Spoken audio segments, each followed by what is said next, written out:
Okay. Well, it's great to meet you. Thank you for taking a minute out for the program today. Thanks to you, Joe. Yeah, you bet. So before we get into your work, I want to know this. I always start with this question. 6 years ago, the pandemic changed the world. How did you get through that era, and how has it changed the way that you approach things today? Well, at that time, it had been 3 years that I had like a S-curve in my professional career, and I moved from transport and logistics to digitization applied to transport and logistics for 3 years. And then at the time the pandemic arrived, I was obviously working remote.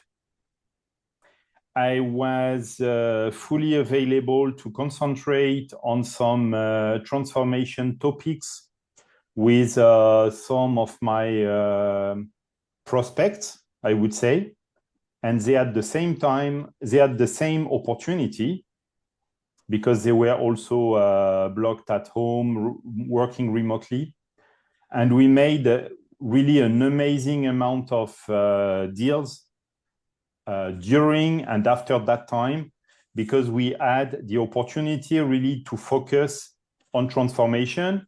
Also, coming from the fact that people working remotely took really the conscious that they needed to digitize their activity.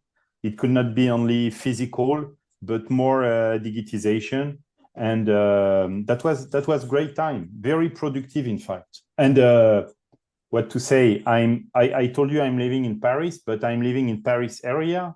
Around me, it's more a countryside, and I worked in a really perfect and quiet environment for all this lockdown time. So let's get into the work that you're doing.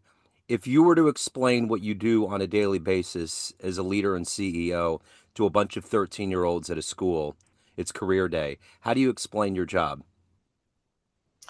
Now, after a career in transport and logistics, as a starting as a provider, I moved step by step on outsourcing programs, helping customers to optimize and pilot their supply chain.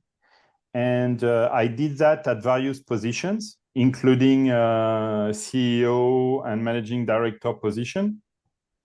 And now I'm doing it as a consultant for some different types of companies. I am helping them to monitor and pilot their supply chain through, as I said, digitization, and more recently through the ad of the AI. Sorry, Yeah. IA Artificial. is in French, AI is in English. Yeah, Sorry. yeah, yeah. Exactly. So, when you were a kid, when you were at career day, what was your dream job? What did you want to be when you grew up? Well, I'm fun with horses, and as a lot, and as my one of my daughters as well. I wanted to be a vet. Yeah. My daughter is will become a vet. I did not. I moved more around business and sales and marketing studies in a business school.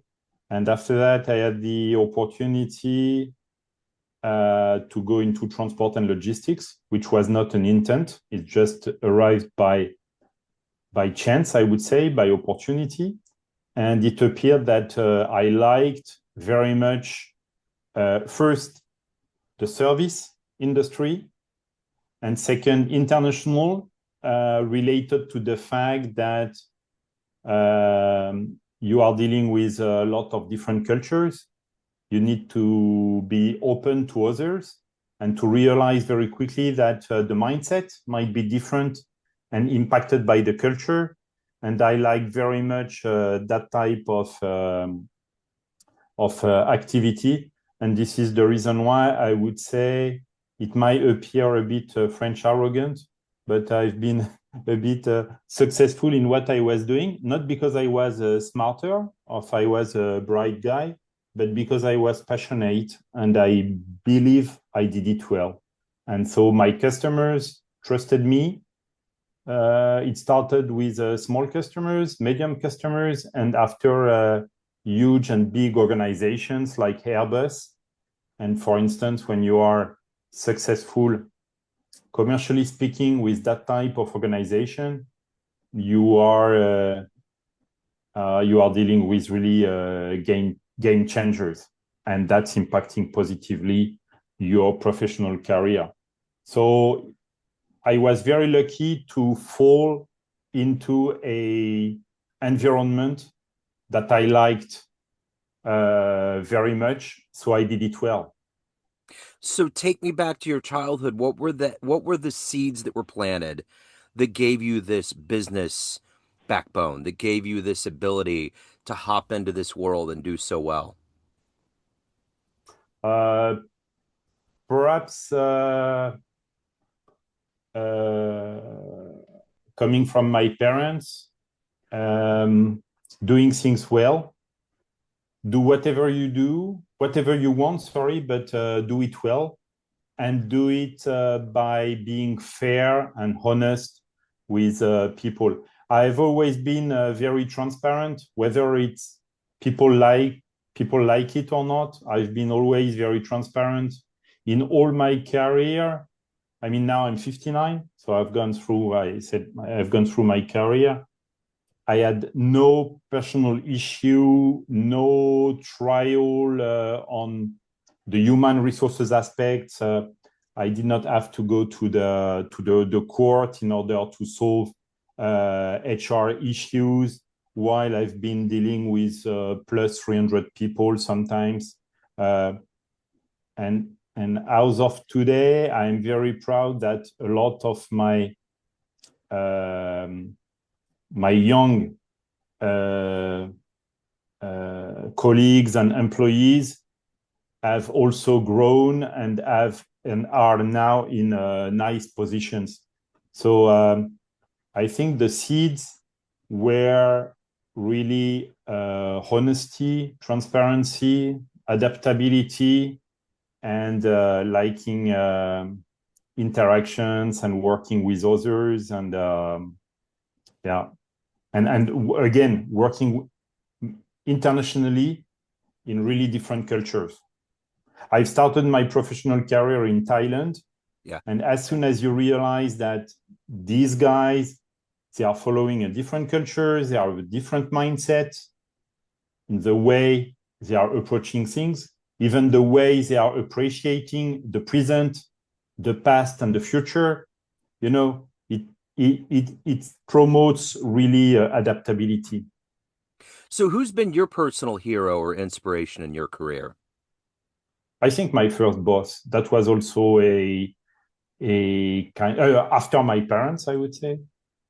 I've been inspired, and I had also, it was, it just by chance. It was I was lucky to have this guy as my first boss, because when you start in your career, uh, you are very flexible. I mean, you can be you are very how should I say that in English? The contrary of hermetic. How would you say in English? For the How would you say what now? What's the contrary in English? What's the contrary of being hermetic? When you start your career, you are like a sponge. You get everything from everybody, from all directions, and then afterwards you make your own recipe, I would say. And I was very lucky that my first boss was very inspirational.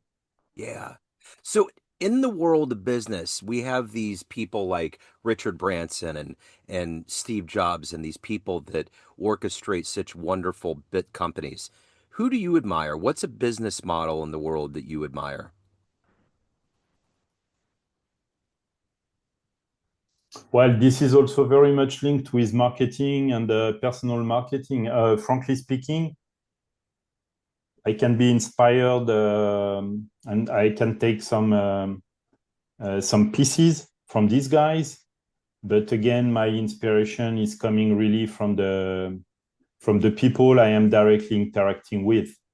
Uh, in order to really get inspired, you need interaction. Yeah. You can inspire me, Joe, by what you are going to tell me and the exchange that we are going to have right now.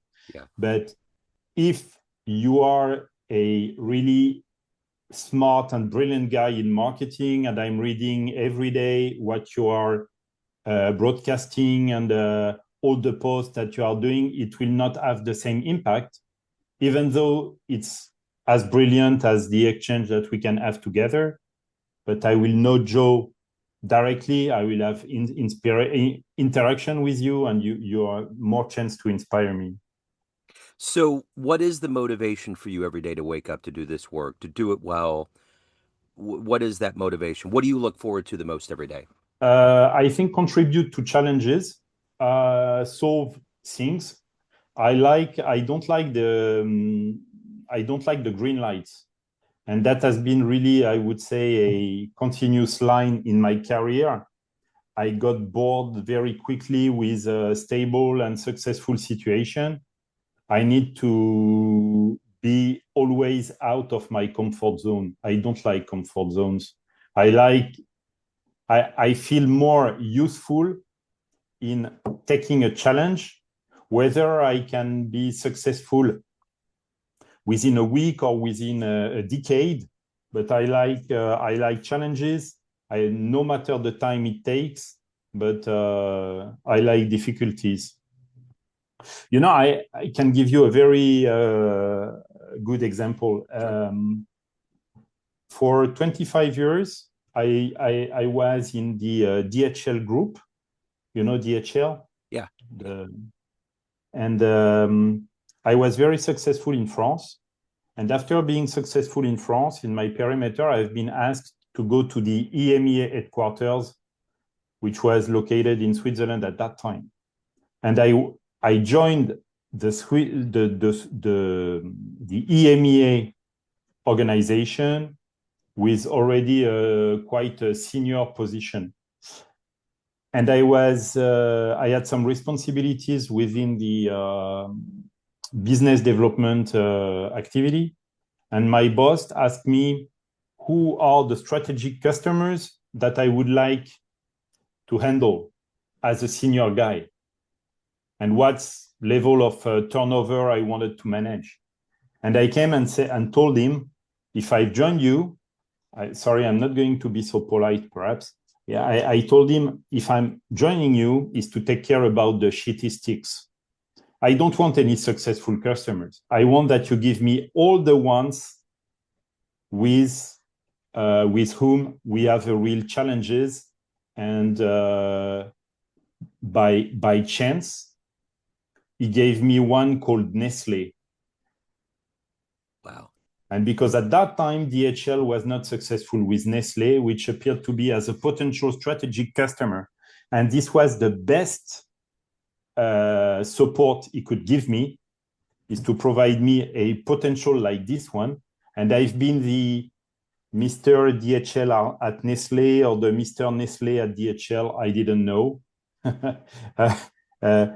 for 5 years. Yeah. And I made very amazing things with those guys because of the potential. And obviously, I had a lot of competitors. These guys were not waiting for us in order to manage their logistics and their supply chain. But what really made me awake in the morning is the challenge, and to convince those guys that surprisingly we would be really a great strategic support for them, and starting from scratch. Yeah. That was yeah. So, speaking of new horizons and challenges, artificial intelligence (AI) is the thing that's moving at unbelievable speeds right now. It's taking over. Absolutely. It's taking over business. How do you use AI in your personal life? Do you embrace it? Do you get on Chat GPT? Do you love it? Well, beyond ChatGPT, for me, ChatGPT is one of the LLM supplier in a solution that I've created with one partner. We have built a so just to tell you how important it is in my life today, and after that, I would say I will tell you what I think about AI today. Yeah. Also, in front of the fears that people can have around AI, as this is something disrupting, which is arriving now. Yeah. So, with one of my former colleagues who became one partner, we created Famla AI, and Famla AI is a collaborative platform used for optimizing, for first designing and optimizing operational processes. So this is what traditionally we have done during our professional career. Now we are doing it boosted by AI. And what I think really about AI today, I think AI is a great paradox, because you can first think that AI will replace everybody. In fact, AI will replace all the ones who will not use AI in order to even be faster, smarter, more analytics, more whatever. AI is a great opportunity, as it's also a matter of adaptability, right? It has not started with AI. I mean, that's what is called progress. You need to adapt yourself, and perhaps it's accelerating, but in the area of the continuous improvement project, what we did in months or in even years or half a year time now can be done in just few weeks with AI. It's not replacing people. It will replace certainly the ones who are not going to adapt. Wow. Well said. So, of everything that you've done in your career, what are you the proudest of? The guys who are well in their job today, and also in their life, generally speaking, but also in their job, who have great responsibilities, who are dealing a nice piece of business, and who are telling to others, if I am in this position today, it's because of this guy talking about me. Yeah. So that's what is making me really proud. And why do I say that now? Because it happened to me not a long time ago. Yeah. I was on a business meeting, and the guy who is head of global transportation and logistics for this company told his boss, who is the global head of supply chain for a nice international group, he said, you know what? If I'm in this position today, it's because of Alain, who is here. And the guy is successful in what he's doing. And he confirmed I inspired him. I'm not the only one, indeed, but at a certain time, I inspired him as I was inspired, and I relay that. I mean, that's what is making me proud. From a professional standpoint, what is making me proud in life, it's a bit the same. It's my family, my wife, my kids, 4 of them. Yeah. I love it. So that's a perfect way to segue into, if anybody wants to reach out, they want to learn more, where's the best place for them to go to do that? Well, perhaps on trying to contact me on LinkedIn, or calling me. I mean, yeah, I'm available. I'm available on LinkedIn, and when I'm contacted on purpose for relevant things, I'm always coming back. Okay. I will put those links in the show notes. So great to meet you. Thank you so much. I'm glad we connected. Thank you for your story. I appreciate it. Thank you very much, Joe. Thank you. It was very nice time shared with you. Absolutely. Thank you. Wonderful.